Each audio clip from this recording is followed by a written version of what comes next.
Hello, everyone. Welcome back to the Ave Maria Press Professional Development Webinar Series.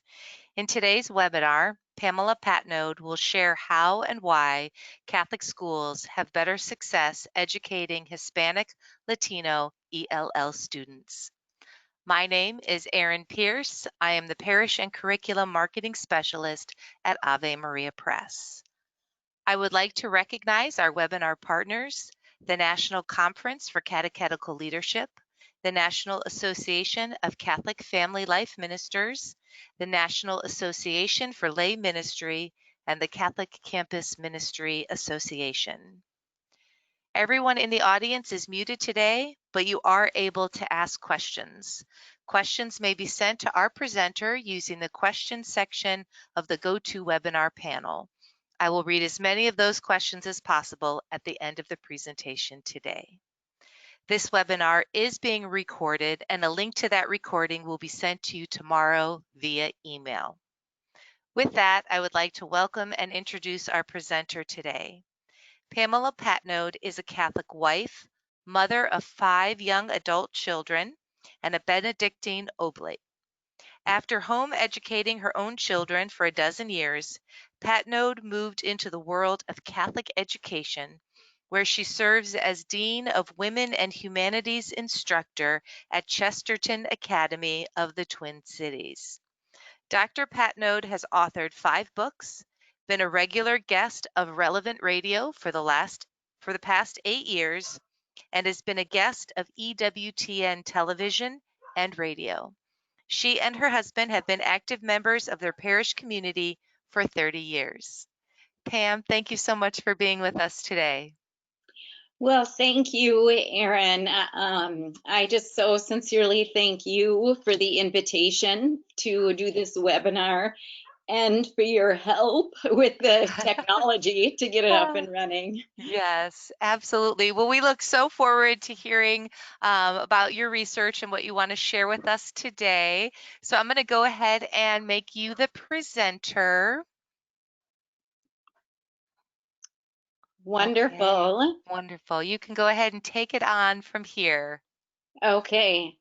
So I also, in addition to saying thank you to you, Erin, I do want to say a sincere thank you to Ave Maria Press for bringing this topic of educating Hispanic and Latino students in our Catholic schools, bringing this topic to the forefront. It is critically important, more so now than ever, for our nation. And I'm just so grateful to you for giving it attention. I also want to say a special thank you to any of the teachers and administrators that are watching this webinar, either live or those who will be watching at the recording of it. Because I too teach in a Catholic high school, I recognize how incredibly busy it is this time of year. It is busy every year at the beginning of the school year, but this year even more so, with a global pandemic going on, a very divisive election in the works. We have these racial tensions running through our country. And so the start of this school year has been particularly challenging. And the fact that any of you watching have made time to watch this webinar or participate in this webinar, please know I'm just very grateful for you. It's a very important topic, and these kids need our help and they need our attention. So I thank you too. And then finally, before I begin with the information, I need to mention something to you briefly about my voice. You will notice, you may have already noticed, that at times my voice can sound a little bit choked up or strangled. Right there, it just did it. The reason for that is 22 years ago, when I was pregnant with our third, I had meningitis. And the meningitis nearly killed me and our unborn daughter. But by God's grace, we both survived. But the meningitis triggered a host of complications throughout the pregnancy. And yet, following the birth of our daughter, who was born perfectly healthy, praise God, as my own health began to improve, I started to notice problems with my voice. The condition is called spasmodic dysphonia. And what that means is that the muscles in my vocal cords have muscle spasms, and in my case, they tighten. And when they contract, they cut off the airflow, and that's what can cause my voice to sound a little bit choked up or strangled at times. The doctors don't know if it was the meningitis and all of the other complications that triggered the condition, or if it just started at that moment by coincidence. But my hope is that my voice will not be a distraction to you during our discussion today. So what are we going to talk about? And my hope is I don't kill you with this PowerPoint presentation, but this is where we're headed in our discussion for today. First, we're going to take a look at why I decided to study this topic. Why did a Scandinavian from the Midwest decide to do her doctoral dissertation on this topic? We're also going to look at the definition of an English language learner and why it's important. We'll take a brief look at the what's going on right now, right, with the Hispanic Latino population and why it matters to Catholic schools. And then we're going to talk about the most important ways to help Hispanic and Latino ELL students in our schools, but we're going to stay away from just this ethereal theory and really just get into the practical day-to-day. What does this look like in the classroom? So we'll start with why on earth I decided to study this topic. A lot of it goes back to the fact that I was 14 the first time I ever took a school-sponsored trip to Mexico. I studied Spanish, of course, all through junior high, high school, and college, but it was during that first school-sponsored trip when a friend and I made a friend while we were in Mexico. We got to know Pepe, who was our age, and for the past 35 years, we have been friends with Pepe, and we've done exchanges. In high school, my friend and I would spend part of our summers in Mexico with Pepe's family. Pepe would come and stay with our families. His sisters came to stay with us. Our parents have been back and forth. And what that meant is by the time I was a senior in high school, I was fairly fluent in Spanish. And so when Santiago came from Madrid to attend my Catholic high school, I quickly became his closest friend because I could translate and interpret for him. Well, 30 odd years later, I'm still friends with Santiago, and the same thing. We've done back and forth. I've had the privilege of staying with his family in Madrid, and we've started this second generation, if you will, of with our children. And so our 5 children have all had the privilege of going to Madrid and spending time with Santiago and his extended family. His children, his nieces, have had the opportunity to come and spend time anywhere from a few weeks to an entire school year with our family. And so what this means is that not only do I speak the language, but I have a sincere love for the people and for the culture. And so now, as a teacher in a Catholic high school, it was a few years ago that I was asked to accompany a student and his mother, this 9th grade student who was not a student of mine. I wasn't teaching 9th grade at that time, and asked to accompany them during the parent-teacher conferences because the mother was from Mexico and her English was limited. So I went around with this student that we'll call Pablo. Of course, that's not his real name. But as I went with Pablo from class to class, I was surprised to learn that he was failing every subject. I was then asked to accompany a young lady and her parents, who were also from Mexico and did not speak the English language very well. And we went around to all of her conferences. And this young lady was not failing every class, but it was predominantly D's and F's and a few C's smattered in there. Well, following the parent-teacher conferences, I started asking questions. what's going on with these students? Why are they doing so poorly? Are we providing any tutoring? Do they have any learning challenges that we need to know about? What are we doing to better support these students? What could we be doing to better support these students? And then I started wondering, what are other Catholic schools doing to support their struggling Latino students? And I started researching what other Catholic schools were doing around the nation because I wanted to make sure we were doing everything we could to help the students in our own school who were struggling. And out of that was born my dissertation. So that is the information that I'm excited to share with you today. What I want everyone to know is the ideas that I plan to share. These ideas are excellent, they work, and they're not my ideas. These are the ideas that I gained from doing the research for my dissertation. And I'm just so excited to share these ideas with you because they really are proven to work. And we've begun implementing many of them in the school where I teach. And my hope is that others will implement these ideas as well. Okay, so English language learner.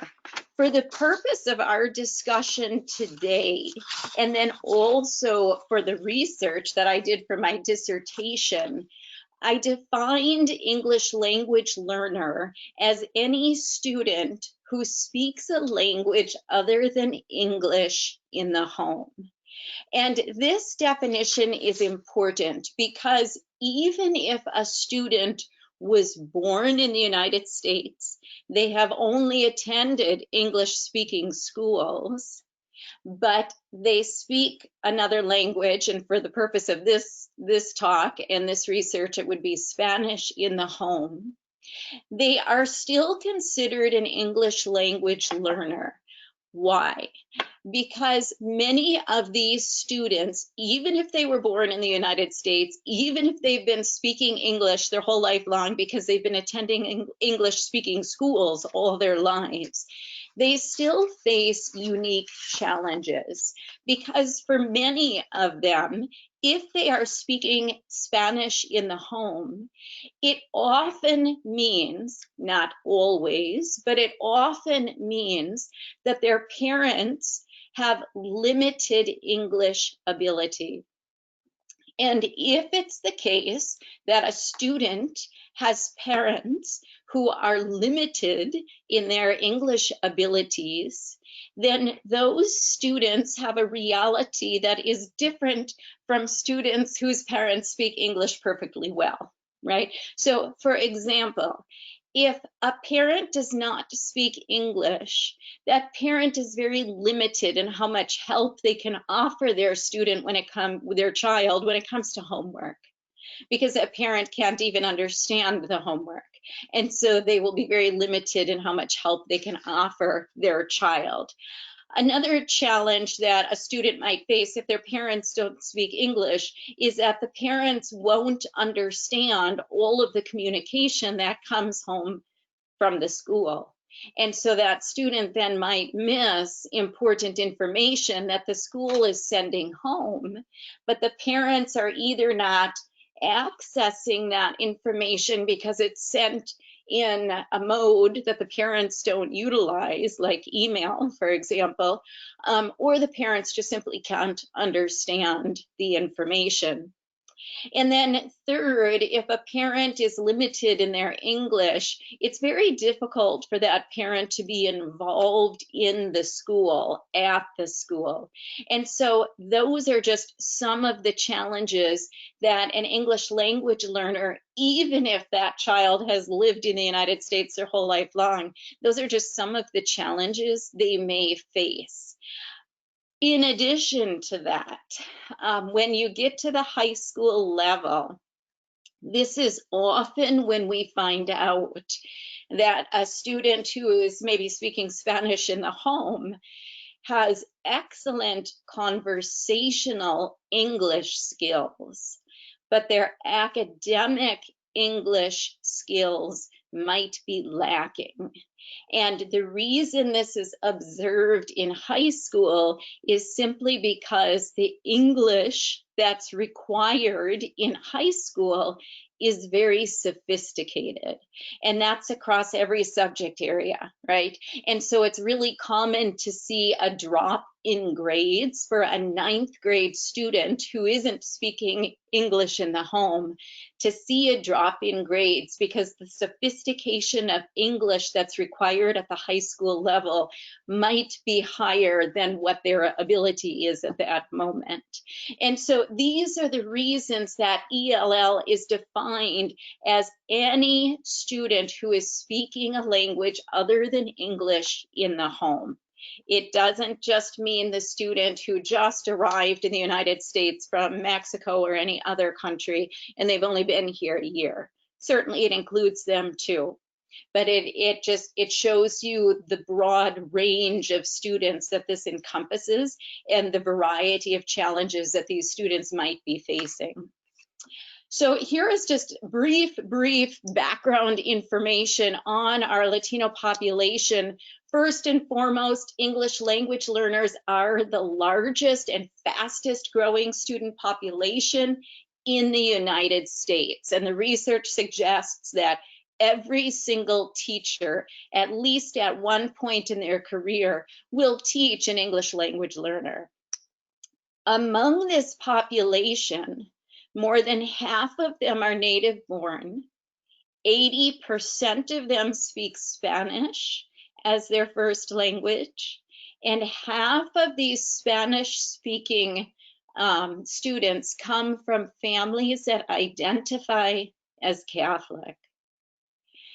Our Hispanic Latino ELL students are also among the most at risk for academic failure in American schools. Interestingly, Catholic schools are beginning to invest in marketing efforts to recruit more Latino families, especially in the urban areas. And this can pose a significant challenge for Catholic schools who just simply do not have the resources or the training to support their struggling students. But this is the statement, this is the information that I'm about to share that launched me into my dissertation. Despite limited resources and training, Hispanic Latino students who attend Catholic schools are 42% more likely to graduate from high school and 2.5 times more likely to graduate from college than their peers in public schools. I came across that fact when I was doing my research, and I immediately asked the question, why? What are Catholic schools doing to have such success? Because I know, and most of you listening too know, it's not because we have more money, it's not because we have better technology, it's not because we have more resources or more personnel or more highly trained teachers. So what is it that Catholic schools are doing in order to achieve such success? And that's the exciting research that I want to share with you. Again, these aren't my ideas. This is what I discovered that other highly successful Catholic schools are doing who are working with this student population. And what I learned is that the most important reason that Catholic schools are having success with this student population, the Hispanic Latino ELL students, is because they start from the perspective of teaching the whole person. This idea of caring for the whole person is then supported by the pillars of relationship building and practical support structures. And all of this is upheld then by academic, cultural, spiritual practices, student validation, and college and career readiness practices. And we're going to talk about some of these very practical ideas in each of these areas. But what is so important to remember is this overarching idea that our job as Catholic educators is to educate the whole person. In fact, our most important mission as Catholic educators is to lead our students to Christ. And in the Sacred Congregation for Catholic Education's text, the Catholic School, it states that the school must begin from the principle that its educational program is intentionally directed to the growth of the whole person. That's where we have to start as Catholic educators. And yet, I'm a very practical person. And so when I read that, I thought, okay, I get that, but what does that look like? Practically speaking, how do I do that in the classroom? How do I do that as a dean at my school? What should I be doing? And that's what my research uncovered for me, that it's so important to have these pillars of relationship building as well as support structures in place. And that's what upholds this whole goal of supporting the whole person. Okay, and so we're going to take a look first at some of these relationship building practices, and then we'll start talking about some of those practical support structures in the area of academics and cultural and spiritual practices and college readiness and all of that. Okay, but I want to start with some practical ideas on how to build relationship with our students, because right now it is so critical that we strengthen our relationship with our kids.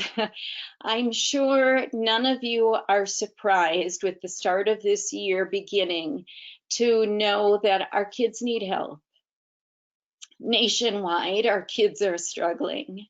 We see, I think, what did I read? One statistic that the calls to the suicide hotline have gone up 700% since the start of COVID. Anxiety and depression are on the rise.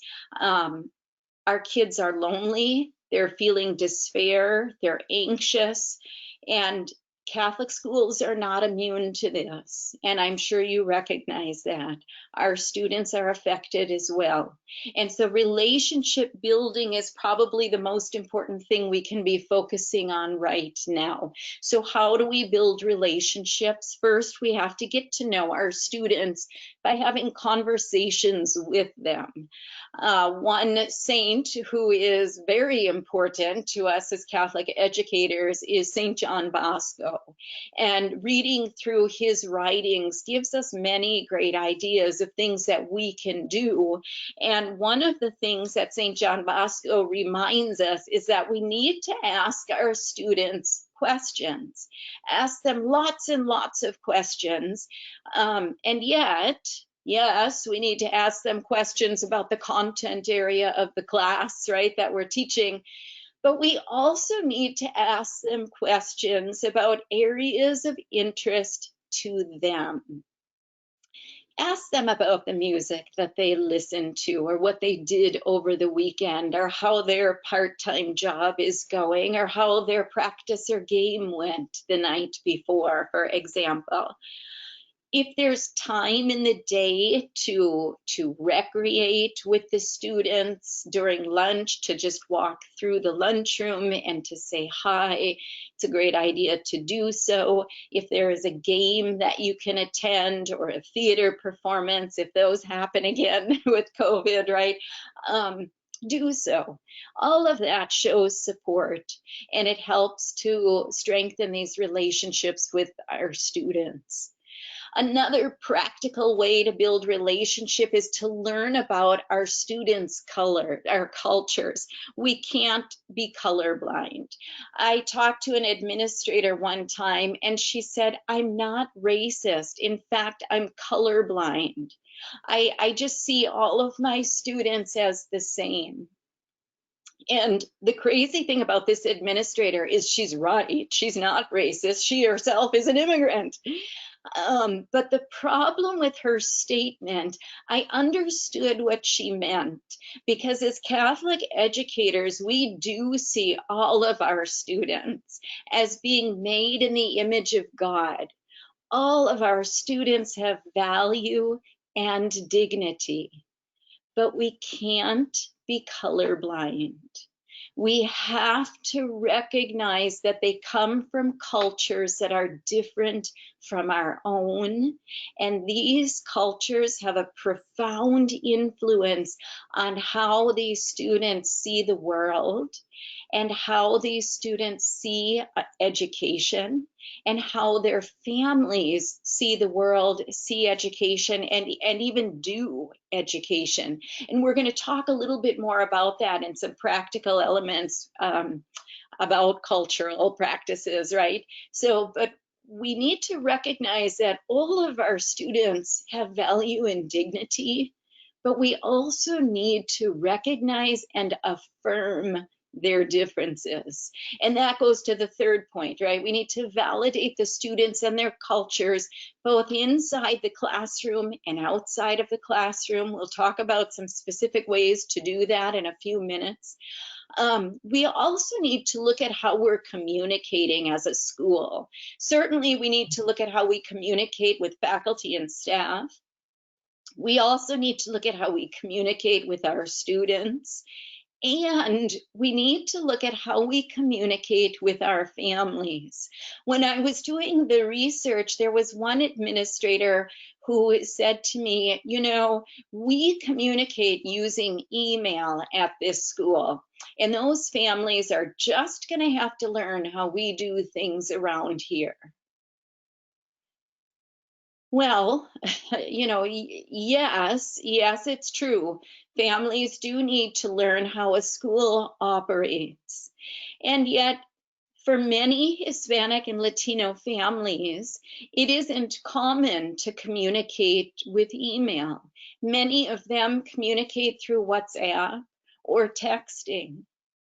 And so if we know that we can reach all of our families with a quick text message, even a message that says, please read the email that was just sent in your account, why wouldn't we do so? And even better, if we can send that message in Spanish. And so it's just an opportunity for us to prayerfully consider if we are providing information to our families, to all of our families, in a way that they can access and understand. And then finally, look at ways to provide professional development for faculty and staff in the area of relationship building. And some of the schools that I conducted research in actually had relationship building as a performance measure. And so the principal or the headmaster of these schools was actually taking notice, going into the classrooms, going around the school and observing the teachers and how well they were actually forming relationships with the students. Now we're going to shift to that other pillar, that pillar of practical support structures that schools can offer. And again, like I said, these aren't my ideas. These are the ideas I uncovered in my research, and they're ideas that actually lead to tremendous success among this student population. And so it's a lot of ideas. You can take copious notes, but don't be overwhelmed. Recognize that a summary of my research has been put on the Ave Maria Press website on their teacher resources page. And so you can find all of this information and more by going to their website. But we'll just take a look at some of these practical supports, and we'll start in the area of academics. So what are some schools doing academically to support their struggling ELL learners? Well, one school where I spent the majority of my time, they've actually extended the school day. And their day extends all the way until 4 o'clock in the afternoon. And they've added what they call the 9th hour. That final hour of the day is sort of a mandatory study hall, but all teachers are on deck and all tutors are on deck. It's an opportunity for students to begin their homework, to get help with any homework, to make up any homework quizzes or tests, or to meet any standards, because this school also used standards-based grading, and to be able to do so with help at the ready, help at hand. It also allowed them the opportunity to get started on this work, to complete this work with technology and internet available to them. That is something that COVID really made, just really increased awareness of everyone, that many students in different population segments, right, do not have the same access to technology and internet that other students might have. And so this kind of levels the playing field, right? All of the students are able to get the work done with technology available to them, with the internet available to them, and with teachers and tutors on hand to help.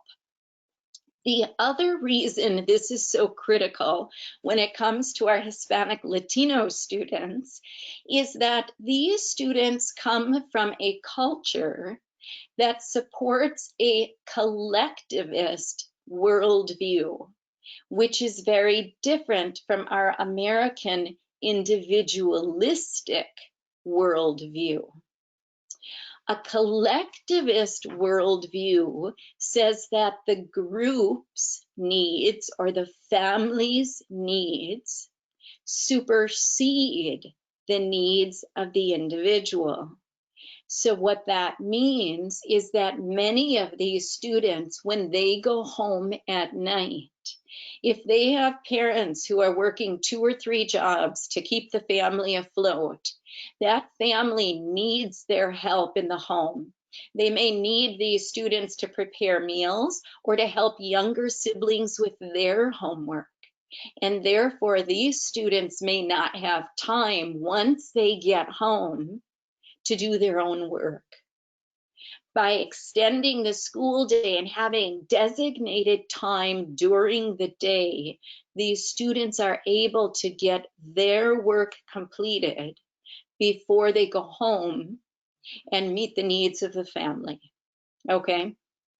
One of the schools, as I mentioned, where I spent the majority of my time conducting research, use standards-based grading, and they provide opportunities to meet the standards. They also provide professional development for their faculty, so the faculty knows how to offer differentiated instruction.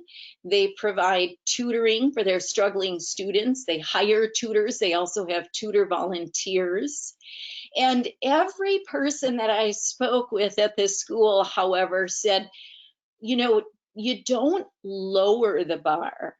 We never lower our standards, but we do provide supports so that our students can reach those standards. They can meet the standards. When you look in the realm of cultural supports, what can we be doing as Catholic high school educators? Well, first and foremost, look for ways to validate the students' cultures, both in the classroom and outside of the classroom. How can we do that? Well, we can offer clubs and classes, events and activities. We can have Spanish-speaking personnel on campus so that they can communicate with the Spanish-speaking families. We can consider including Spanish language in our mass, right, in songs or even artwork around the school, okay? And we can encourage our faculty to learn about the culture of our students. As I mentioned, just this difference between a collectivist worldview and an individualistic worldview. This collectivist worldview shapes more than just what happens in the home. It absolutely shapes how a student is going to interact with other students, how a student is going to participate or not participate in the classroom, and how a student will interact with their teacher. It also influences how a parent will interact or will not interact with a teacher. We also need to recognize that if we have a student in our classroom from Mexico, that student's cultural background is different from the student who comes from Puerto Rico or a student who comes from Cuba. And so it's important to recognize these differences. We also can support things like the Virgin of Guadalupe, for example. We could have a special mass or a festival for that. So there's lots of ways to support the cultures, both inside and outside of the classroom. Next, we're going to talk about spiritual supports, and hang with me. I hope nobody is snoring at this point in the presentation. This is so much information. I feel like if I was in the classroom right now, I'd have half my class snoring. I hope that you're hanging with me here. It's so much information, but there's just so many great ideas for us to be implementing. And I want to get these ideas out so that we can better support our Hispanic Latino students in our Catholic schools. Spiritual supports are so important. And I don't think it's a surprise to any of us watching this webinar that some of our Catholic schools across the country have absolutely walked away from their Catholic identity. And that's such a shame.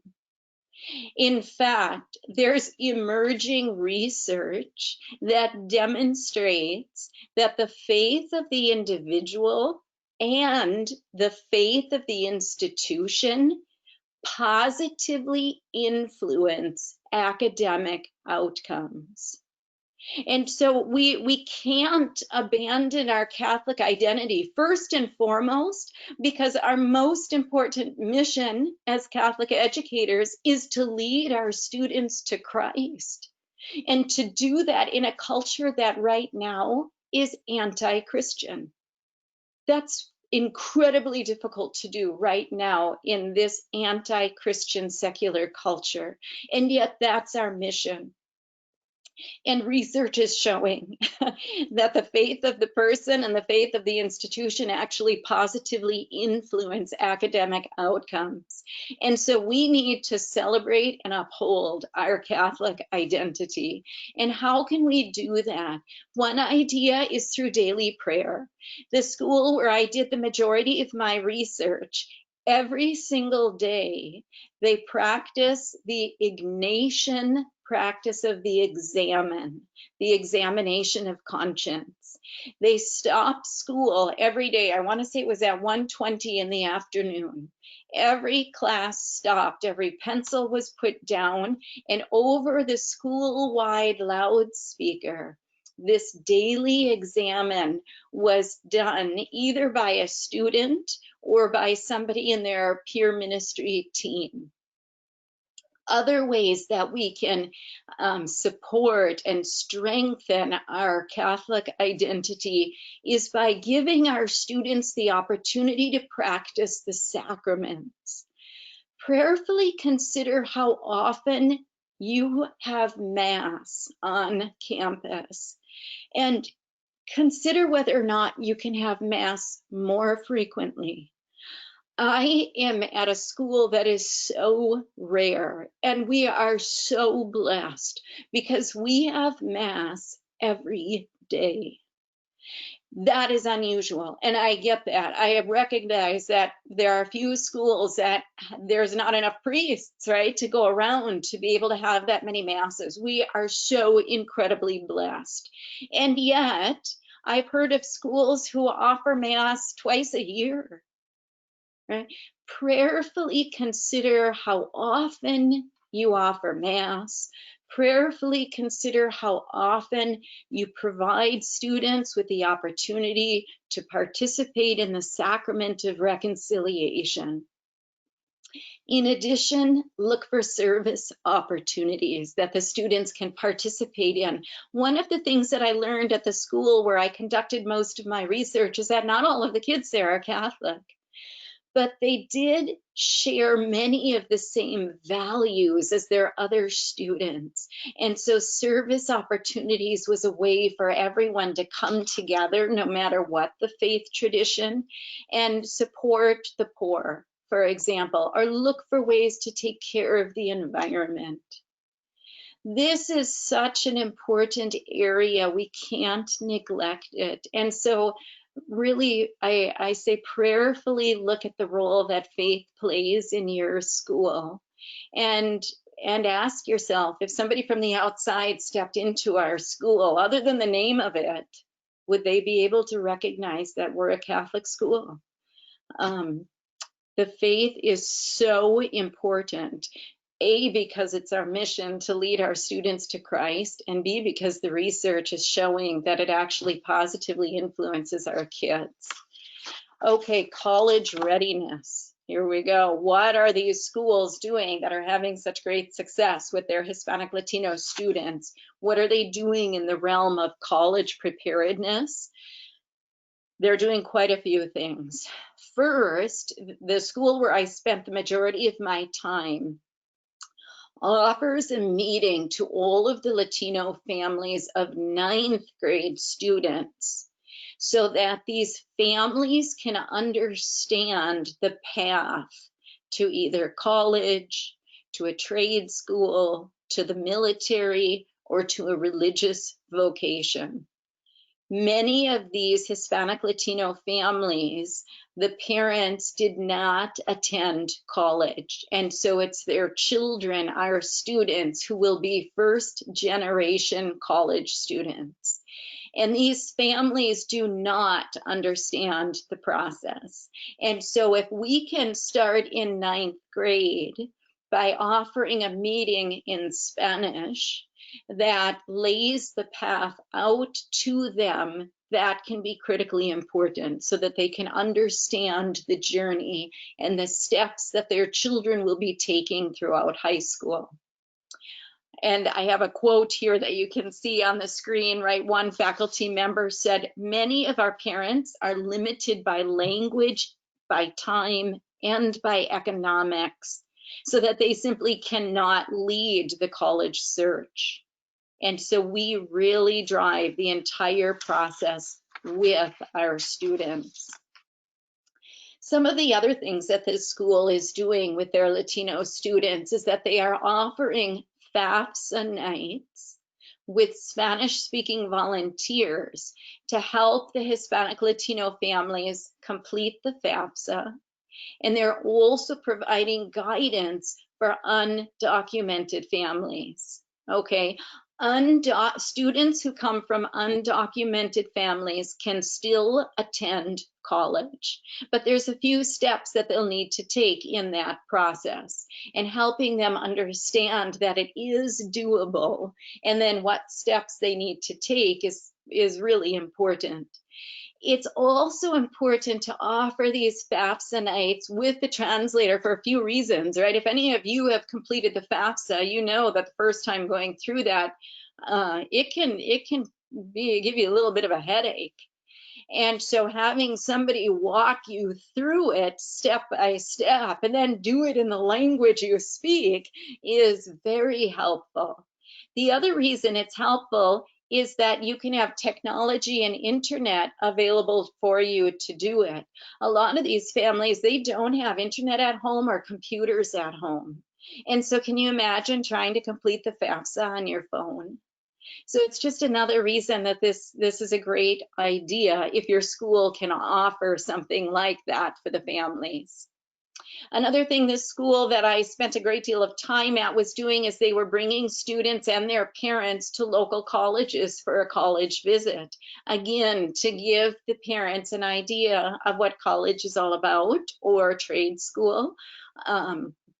or the military or religious vocation. Give them the opportunity, parents and students together, to do some of these visits with a Spanish-speaking tour guide. The schools will help the students stay on track with their college applications and their standardized testing. And this school had a real luxury, and I recognize not every school can do this. But this school actually had a staff member whose job it was to stay connected with their alumni who were in college to help those kids stay in college, because sometimes they run into questions or challenges and they don't know where to go to get the information. Well, this person back at their school could guide them, stay in communication with them, help them find the resources or the person to talk to at their university, college, or trade school. Okay, so that's a lot. Right? That's a lot of ideas, and it's not even all of them. Like I said, for a summary of all of the research, you can go to the Ave Maria Press website, their teacher resources page, to find out more. But wow, where do we start? My recommendation, of course, is to start with prayer, right? And then start small. Choose one relationship building practice to implement and start there. For example, choose one practical support from each category, or even just from one category, and implement that. Or even choose one student and begin helping that student. That's how I began, right? I had two students and they were struggling, they were failing. And I said, how do we help? What can we do? And it led me to an entire doctoral dissertation, right? So start even with one student and look for ways to support that student. And then find some others at your school who are willing to partner with you to work together. In doing so, you might change a life of one student. You might transform your school or even the world. Bishop Fulton Sheen said, any forward movement that will save society is never a movement of the masses. It is the movement of a creative minority. And so we are the ones who can begin to effect change in our school, in our small little sphere, even if it's with one student at a time. And so that's it. And I just am so grateful for you for hanging with me through all of that information. And most importantly, for taking time to learn about this population that is struggling and does need our help. So thank you. And then I think if any of you had questions, Erin was going to let me know about them. Yes, absolutely. So I encourage any or all of you to go ahead and submit a question to Pam in the questions box that you see here. So Pam, thank you so much for sharing what definitely appears to be a labor of love from you, all of the evidence and the summary of your dissertation. And I guess I really appreciate, first of all of the practical things that you gave us, but by how you ended, because throughout the whole time I was thinking, how do we begin? Where do we start, right? Like, how do we bring this to our schools? And so the idea of starting small, right? Mm-hmm. Implement one thing and then add that, or add another, rather. This is wonderful information that we can share with simply starting with our own departments, right? Mm-hmm. Our subject matter department, and starting there. So thank you as we continue to absorb all of this. We've got a couple of comments here. Let me me get to this. Anne says, I don't have a question, but wanted to say thank you. This was very informative, and I have a page of notes to share with my husband, who is a teacher and couldn't attend this session. Yes, Pam, you took the words out of our mouth, right? Sharing this with others.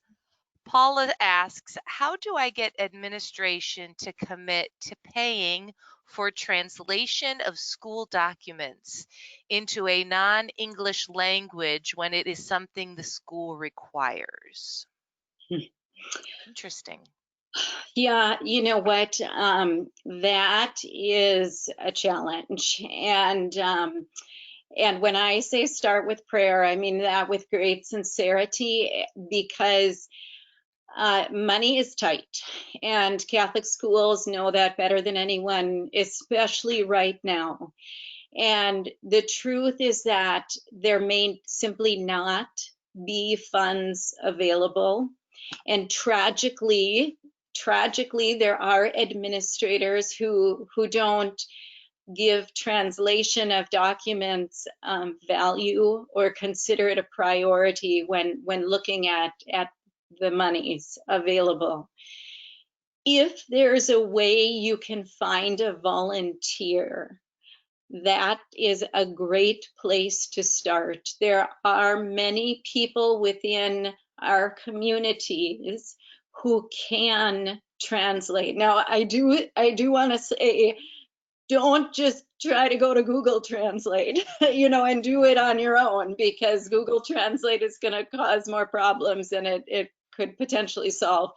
But do look for someone who might be willing to volunteer some of their time, because that's where we've had to start. And yet, I also want to say, with a little bit of caution, if you do have people on your staff who do speak Spanish, they might absolutely be willing to help you with translation, but please recognize how very much time and energy that requires for them to do so. And it could just be your Spanish teacher, for example, on your campus, and I'm sure that teacher would be more than happy to offer his or her translation services to you and do it as a volunteer. But please don't ever take that for granted, and be aware of the fact that that's taking additional time that they're probably putting in at night, over the weekends, in any prep time that they may otherwise have had. And so my recommendation is find a volunteer, but also be very respectful and cognizant of the time and energy that volunteer does put in. So just Right. be careful you don't overburden one person with it. If you can get a few people who can help out here and there, that's ideal. Right. If there aren't a lot of Spanish speaking people in the school, then that Spanish teacher might get, approached frequently for these types of jobs. Right. Right. So being sensitive to that, definitely. Um, Marina asks, could it be a source of service hours for fully bilingual students? I'm thinking of my own sons who are fluent in both languages. Sure, possibly, right? Yeah, so that's a beautiful idea. And of course, it's just, it depends on the content that needs to Mhm. be translated. Some things are of a sensitive nature, and you wouldn't want students being privy to that information. But that's a great idea. If you have Mhm. students in the school, they could earn service hours. You Mhm. bet. That's a great Yeah. idea. Paula says, I am the only bilingual staff person at school who is doing everything that you just stated. Yes. Well, we thank you, Paula, and we hope you are appreciated also. Ya, Paula, yo entiendo perfectamente. Confeso, entiendo perfectamente. Wonderful. So, one of the things that you mentioned was the need to really understand more of the culture of our various students. Mhm. Is there a place you can point us to, or a way to do that? Resources or strategies, suggestions? That's a great question that I hadn't prepared ahead of time. In the summary information, if they go to that, you will see literature that I cite. And so some of those articles or documents would be worth reading. But the other thing is, you might even just start by asking people you know, families in your parish, or even students as you talk about them or talk with them and you're getting to know them, in asking some of the questions, talk to me about, what'd you have for dinner last night, or what'd you do over the weekend, or just as you're having conversations with them, you'll start learning a little bit more about their cultures. But if you do go to the summary information at your website, Ave Maria Press website, you can find some of the literature articles that speak specifically to some of the cultural differences that we might observe in the classroom that a Latino student might not recognize about themselves, right? Or Right. they might not recognize that difference. And so reading some articles about it is a great way to begin. Mm-hmm. And for everybody on, I am going to share the link with you in the email that you receive tomorrow as to where this summary of Pam's work is found. It's under the classroom resources under the high school curriculum, but I will share that with you so it'll be one quick, easy click of a link to find it. Okay. All right, wonderful. Well, again, I really thank you for all of these real practical things. Um, and I think that even if we might feel that there is some resistance in some areas of our schools, maybe with some administrators or with some teachers, the change begins one person at a time, right? As we bring that forth, as we model that, even sharing that information that led you to your research, I think is so powerful, right? 42% more likely to graduate from high school and 2.5 times more likely to graduate from college than those in public schools. Bringing that forward to your administration and saying, right, how can we continue to improve on this? Yeah. Right. Yeah. Yes. And sometimes, there's administration that's resistant because they've got too much on their plate right now. They're trying to keep the school open. I Right. mean, we are in really challenging times right now because of COVID. And so respect that, and yet we, as just even an individual person or teacher in the school, we can reach out and help one student if there's a struggling student. Even if we aren't the ones who tutor them, line up a tutor for that student, find a way for that student to get the help that they need. Just be an advocate for one student, and we can say we've done a good job. Right? Mm-hmm. So that's Right. something we can do, and we don't need permission to just go a little bit above and beyond to help one student who's struggling. That's something we all can do. Yes, absolutely. Well, Pam, thank you once again. And I really do encourage you all to read through the summary. It's very, very interesting, filled with great information. And again, a lot of practical ideas and strategies also. So we thank you for sharing this hour with us, Pam. And for all of you who have listened and sent in questions and comments, we value that very, very much. Mhm. Um, this webinar is being recorded. I will send you a link to the recording tomorrow, but all past recordings of webinars are found on our website at avemariapress.com. So feel free at any time to take a look at those. Um, and we want to share with you a discount. So we always like to do this for our webinar attendees, 25% off anything. Oh, mostly. There are a few exceptions, let me say, but 25% off your order using webinar 0929. That's the code for today's webinar at avemariapress.com. And it expires on the 9th of October. We do have some Spanish books. We do have other books. So we encourage you to take a look and use that discount code. And, oh, I'm so sorry. I did not include the picture here. Um, Join us next week, October 6th, Gary Zimak. He is the author of um, Let Go of Anger and Stress. And he's going to be sharing with us how we can tap into the power of the Holy Spirit, the fruits of the Holy Spirit to help us manage through anger and stress during a stressful time in our world right now and really experience God's peace. So I will include that in the email that goes out tomorrow too, so that you can sign up for that. So Pam, again, thank you so much. Everyone, have an excellent day, and we will see you hopefully next week. Bye-bye. Thank you and God bless you. Thank you.